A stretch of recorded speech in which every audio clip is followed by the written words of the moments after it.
ଜୋର ଜବରଦସ୍ତି ଛଡ଼େଇ ନେବ ବୀଣା? ହଁ ଦର୍ଶକ ବନ୍ଧୁ, ସକାଳୁ ସକାଳୁ ବୀଣା ଆସି କେଦାରଙ୍କ ରୁମ୍ର ଡୋରରେ ଠକ୍ ଠକ୍ କରିଥିଲା। ଆଉ କେଦାର ବୀଣାକୁ ଦେଖି ପଚାରେ, କ'ଣ ବୀଣା, ତମର କିଛି ଦରକାର ନା କ'ଣ? ଆଉ ବୀଣା କହେ, ହଁ ମୋତେ ମୋ ଝିଅକୁ ଫେରେଇ ନେବା ଦରକାର।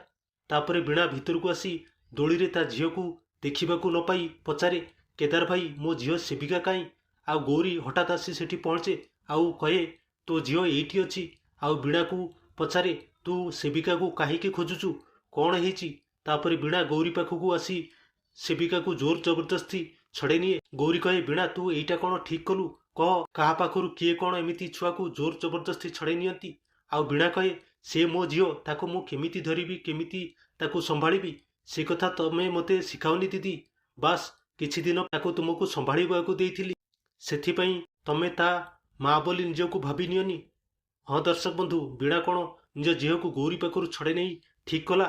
ଭିଡ଼ିଓଟି ଯଦି ଭଲ ଲାଗିଥିବ ତାହେଲେ ଗୋଟେ ଲାଇକ୍ ଏବଂ ଚ୍ୟାନେଲଟିକୁ ଅବଶ୍ୟ ସବସ୍କ୍ରାଇବ୍ କରିଦେବେ।